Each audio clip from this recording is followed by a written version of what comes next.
Alright, we're finally done cutting these ridges. So, here's what we got. Not bad, man. What a kind of a fucking pain in the ass, but you gotta do what you gotta do to get them pistions in there and not fuck up the rings, and you don't want that thing hitting the rings on the way back up. So I gotta clean all that junk out of there, but I'm not gonna do that until I don't know, maybe tomorrow. But tomorrow, finally, I got this hitch back in my truck because my camper is finally done. I was having a bunch of warranty work done down there at the old World of Camps, and they told me it was done like a month and a half ago or something. And I asked them to verify some things, and then I didn't hear anything back. It turns out they fired the service writer. Finally, another service writer got a hold of us, and he said, yeah, those things aren't done. So, supposedly, all that shit's fucking done now. We're going to test the water pump when we go down there, so we've got some antifreeze with us. I doubt it's going to freeze anymore, but safety first or whatever, third, something. But we got the hitch and everything in here. Tomorrow morning we gotta go do that. I got poker night tomorrow night, and I got like 8 hours of freaking machine design homework to do. So that'll probably creep into my Sunday, which will suck. But that's what I'm saying. I don't know when I'll have time to get this, cleaned up and whatnot. I got some fine, I don't want to say wire wheels, they're like wire cups, I guess. I wanted ones I could fit on my Wizzy wheel. I couldn't find them. I could only find coarse ones for the Wizzy wheel. So we're going to use a drill, I guess. We're going to clean up the surface of this, try to knock all this bullshit like this out of here. The water jackets weren't in very good shape, I guess. Or maybe not the jackets, but there's junk in it. Nobody takes care of shit. So we're going to clean all that shit up as good as we can before we send it. We got the dingleberry. Hold on, we'll go take a look at it. There it is, the old flex hone.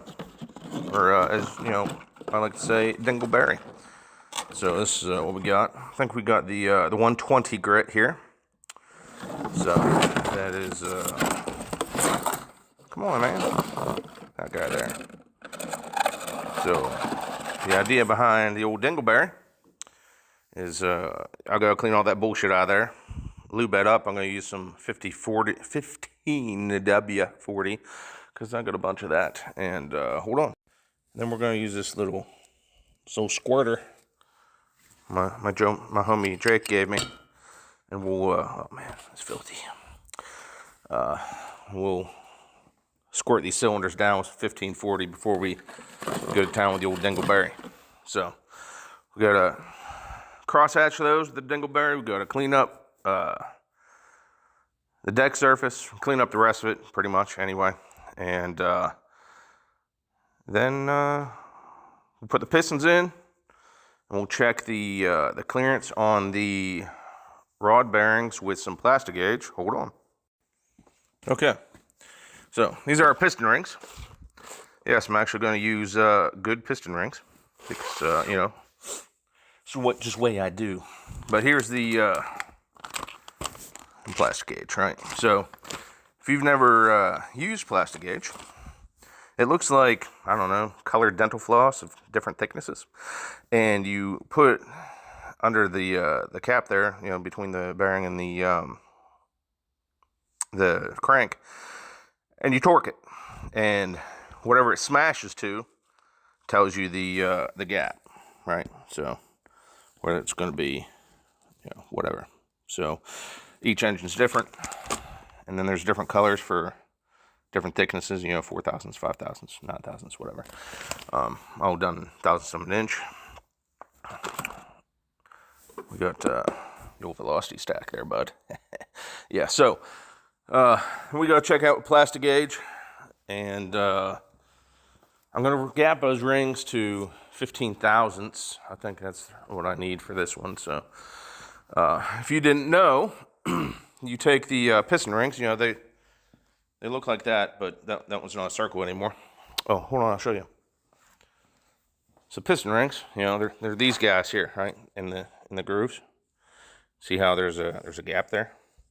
So they squeeze together, and whenever those squeeze together, they create a seal between the cylinder and the piston, right? So the reason you need dingleberry is so that those piston rings will bed into the cylinder, right? So you get a good seal. So you have to gap them.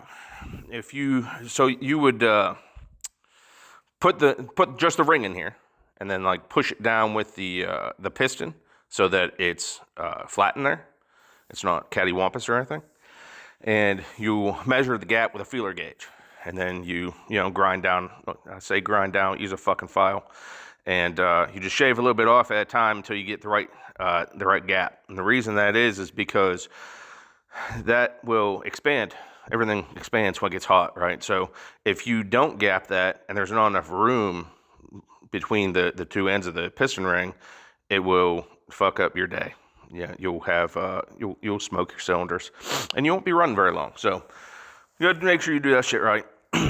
So we're gonna gap the rings, throw the pistons in here with some new rod bearings. We're gonna plastic gauge that shit. Make sure it's within spec, and we're gonna run 1540 in this thing. So we're not doing the main bearings. We're not doing the cam bearings. We're just gonna clean up this shit, and we're gonna put this motherfucker back together, so we can put it back in this truck and get it on down the road. I mean, I say going down the road, I mean, so I can move it out of my fucking way. And then I'll probably, after I get this thing running, driving with this, I gotta do this fucking seat, because there's nothing to sit on in there. We're using the seat out of a fucking razor. It just slides around. So that's where we're at. I'm hoping, not by the end of February, because it's fucking 27th of February, but I'm hoping by the end of March, this thing's running, driving, I got a fucking seat in it, right? The brakes are good on it. I got to do some wiring, because the wiring is as you'd expect.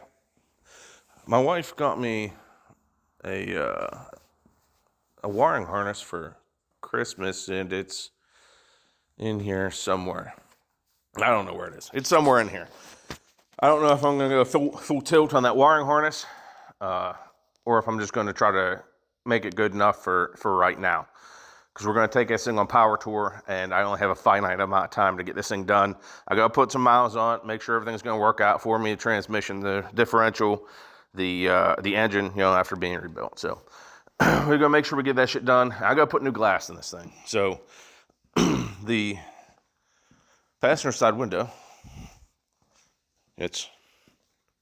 she's busticated, man. I mean, as you would expect when you pull something out of the weeds. I don't have any mirrors on this thing. I bought these guys down here.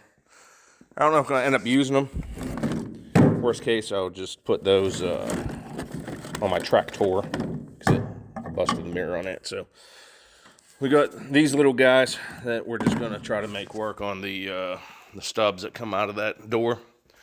The driver's side window is non-existent.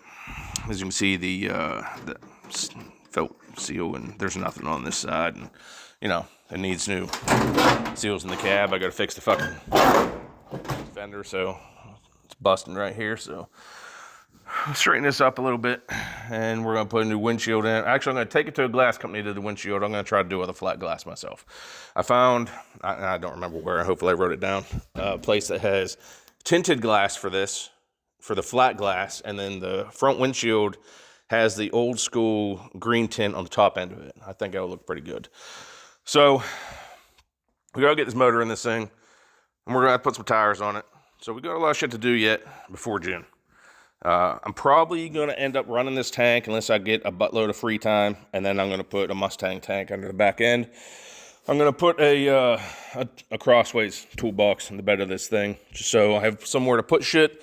And I'm planning on putting a solar charger on top of it, like something that would do somewhere between 3 and 4 amps to keep this thing charged up while we're sitting in hotels and stuff, especially since that fan is going to pull an assload of current. And the stock generator is only good for, like, I don't know, 20 to 30 amps. So there she is, just rebuilt. All right, I'm out of time. Talk to you guys later. Peace out, Girl Scout.